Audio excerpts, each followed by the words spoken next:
ऐतिहासिक काम किए हैं। अपना एक एक वोट लंटेन छाप पर देकर यहाँ से रितु जायसवाल को भारी से भारी मतों से विजयी बनाइए, ताकि वो जीत कर जाए संसद भवन, तो आप लोगों के लिए हक अधिकार की लड़ाई लड़ सके। जो कहते हैं वो करके दिखाते हैं, मोदी जी की तरह झूठ नहीं बोलते। तो जिताइएगा ना।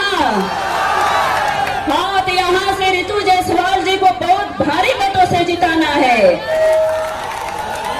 साथियों, ये चुनाव लोकतंत्र और संविधान बचाने का चुनाव है।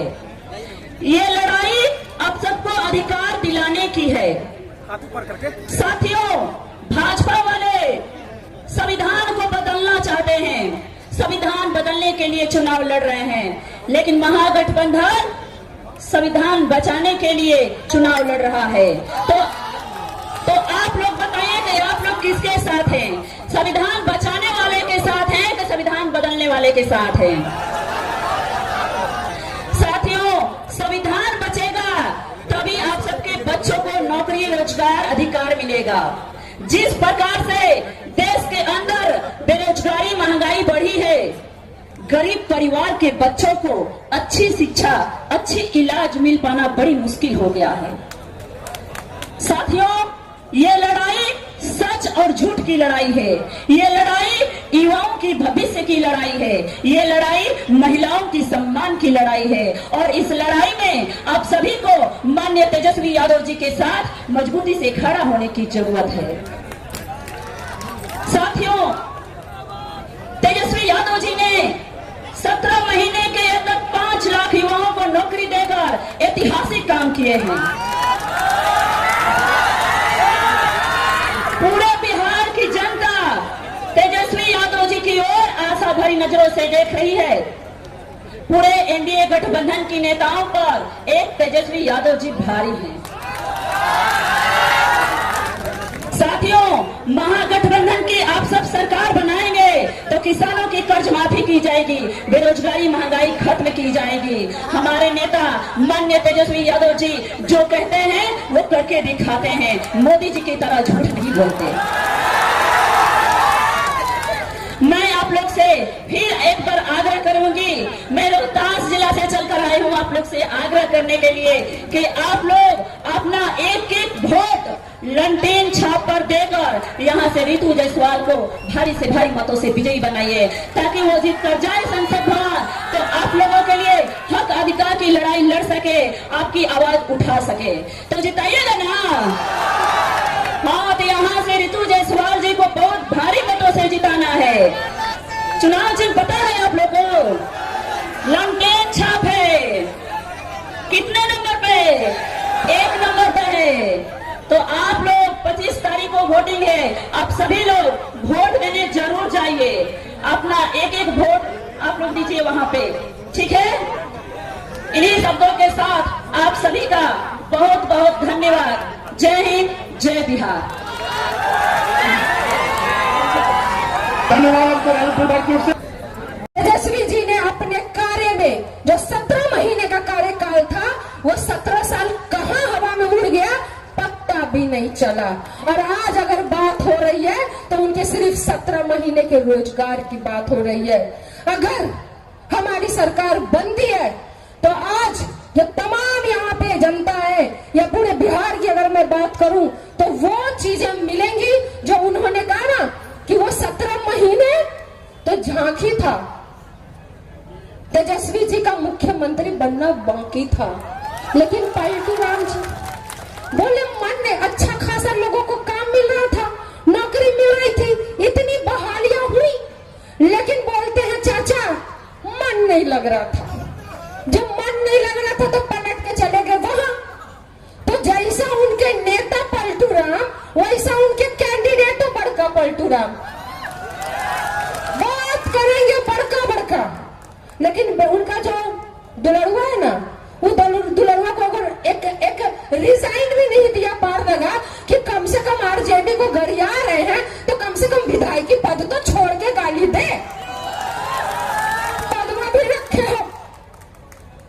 कहते हैं बेरोजगारी की बात कर रहे थे, अरे भैया तुम्हारा परिवार ना जब जेल में थे तो आपके परिवार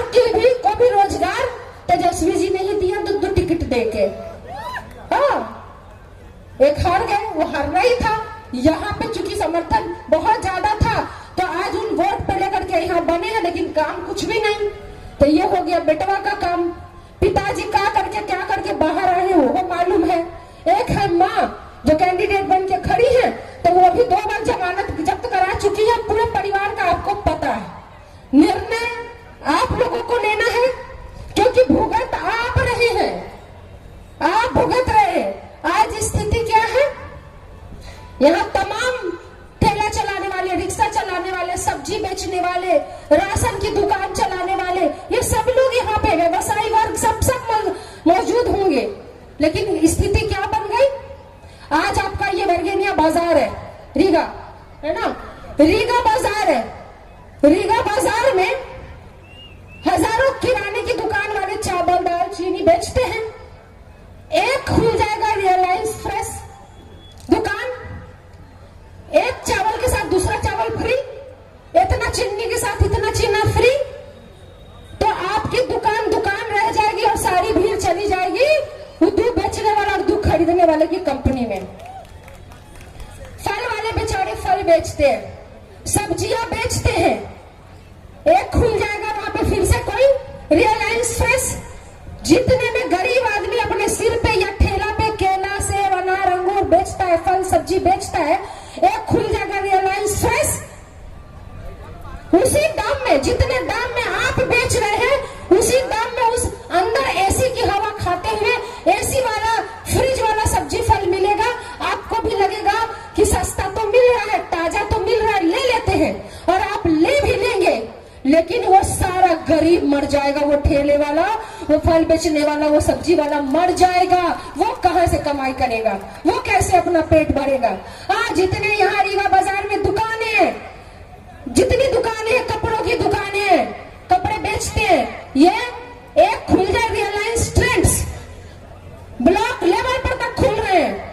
जितने कपड़े की दुकानदार वाले हैं, सबकी दुकान बंद हो जाएगी और आपका पैसा चला जाएगा वहां ड्रेस खरीदने वाले के पास। Reliance jewellers, Reliance trends, jeweller वाले सारे व्यापारी खत्म, कपड़ा खुल गया, कपड़ा वाले खत्म। तो भैया आज जो देश चला रहा है व्यवसायी वर्ग, जो कि दुकान खोल करके कम से कम 4 लोगों को रोजगार भी देता है, जब वही खत्म हो जाएगा तो जो देश चलाने का नारा दे रहे हैं वो तो देश ना चला पाए। एक तरफ कहते हैं हमने 5वें नंबर पे ला करके रख दिया, और दूसरी तरफ कहते हैं 80 करोड़ की आबादी हमारे दिए गए 5 किलो राशन पे निर्भर है। तो भैया प्रधानमंत्री जी, पहले अपना आप देख तो लो कि आप बोलना क्या चाह रहे हो। आप देश को अर्थव्यवस्था में 5वें नंबर पे ला दिए, या 80 करोड़ आबादी को सिर्फ 5 किलो राशन पे ला दिए। ये खुद पहले आप तय कर लो, फिर मंच पे आके भाषण देना। ये तो कंफ्यूजन प्रधानमंत्री जी को है देश का, उनके बारे में क्या ही बात करना। तमाम बातें सब कुछ सब जुमला साबित हुआ, एक एक चीज सारी बातें सब लोग कह चुके हैं। हमको इस बारे में बात ही नहीं करनी है, हमको सिर्फ ये कहना है कि आज शिवहर है, शिवहर शिव की जगह है, यहाँ अपराध के लिए और अपराधी के लिए कोई जगह नहीं है। शिवहर कभी भी अपराधी को बर्दाश्त नहीं करेगी। यहाँ पे तो अभी चल रहा है, चुनावी है, तो उधर के भी नेता आएंगे, बड़े बड़े नेता आएंगे, उतरेंगे, लंबे चौड़े भाषण देंगे। एक जवाब नहीं होगा उनके पास कि रीगा चीनी मिल बंद क्यों हुआ, एक जवाब नहीं हो, उस पर तो बातें नहीं करेंगे, करना ही नहीं है। या फिर पिछले बार की तरह झूठा जुमला, फिर इस बार झूठा जुमला, फिर वो जब एक फैक्ट्री आप नहीं खुलवा सकते तो पूरा नई फैक्ट्री खुलने का जो थी वो बंद हो गई, तो नया का तो सवाल ही नहीं उठता है। तो सोचना आपको है कि 17 साल की सरकार से और ये डबल इंजन की सरकार से ये पूछते क्यों नहीं है कि तुम्हें वोट यहाँ चाहिए, और हमारे घर में जब 2 वक्त की चूल्हे जलाने की बात हो तो हमारा बेटा दिल्ली और पंजाब जाएगा कमाने के लिए। ये बात आप पूछिए कि जब तुम्हें वोट यहाँ चाहिए तो हमें रोजगार भी यहाँ चाहिए। ये रीगा चीनी मिल बंद हुआ तो क्या हुआ, और तुम खुलवा नहीं रहे हो तो क्यों नहीं खुलवा रहे हो? कि एम्स जैसा अस्पताल यहाँ क्यों नहीं हो सकता, कि IIM जैसे इंस्टीट्यूशन यहाँ पे क्यों नहीं हो सकते? यहाँ तो ट्रेनें नहीं है। हमको तो शर्म लग रहा है बोलने में कि कैसे हम कहें कि एयरपोर्ट होगा जहाँ ट्रेनें का इतना बड़ा समस्या है कि एक गरीब जिससे ट्रैवल करता है वो तक वो नहीं मिल पा रहा। यह जनता को समझना है, ये सवाल जनता को करना पड़ेगा। और ये जो भटकाते हैं ना ये लोग, आजकल उन्हें टीम बना बना के गांव में जाता है, महिलाओं को बोलता है मोदी जी 5 किलो चावल दिए हैं, मोदी जी नहीं दिए। अब चाय बेचने वाले के पास कितना पैसा होगा जो 80 करोड़ को चावल देंगे? ये चावल सरकार देती है आपके पैसे से, और ये सरकार किसी की भी हो वो चावल आपको मिलेगा, चाहे पहले भी मिलता था मोदी के पहले और मोदी के बाद भी मिलेगा। जिसकी सरकार रहेगी वो गरीबों का अधिकार छीन नहीं सकता, लेकिन उसके साथ जो उन्होंने दिया वो महंगाई दी है। आज एक गरीब परिवार को एक बेटी की शादी के लिए ढोलना बनवाना हो ना, मांग टीका बनवाना हो ना, वो भी सोचता है कि कैसे बनेगा, कर्ज लेना पड़ेगा, बीमार पड़े तो कर्ज लो, बेटी की शादी करनी है तो कर्ज लो, बच्चे को पढ़ाना है तो कर्ज लो, घर में रोटी जलानी हो, चूल्हा जलाना हो तो बाहर कमाने जाओ। तो पूछिए ना वोट मांगने वालों से जो 17 साल से यहाँ पर बैठे हैं और डबल इंजन की सरकार बनके केंद्र में बैठे हैं कि तुम्हें जब वोट चाहिए तो यहाँ पर हमें रोजगार क्यों नहीं देते हो, काम क्यों नहीं देते हो, महंगाई इतनी क्यों है? ये सब आप लोगों को पूछना पड़ेगा। और एक बात मैं लास्ट बता के जाती हूँ, चुनाव खत्म होगा, चुनाव के बाद रह जाएगा शिवहर, शिवहर की जनता और शिवहर के द्वारा चुना गया जनप्रतिनिधि। ये तय आपको करना है कि जब आंख बंद करें आप तो किसका जनप्रतिनिधि के तौर पे किसको देखने से आपको सुकून मिलेगा, किसको जनप्रतिनिधि के तौर पे देखने से आपको लगेगा कि ये आएगी तो विकास करेगी, कौन विनाश की परिभाषा लेकर के आया है और कौन विकास की परिभाषा लेकर के आया है, ये आपको सोचना है, आपको तय करना है।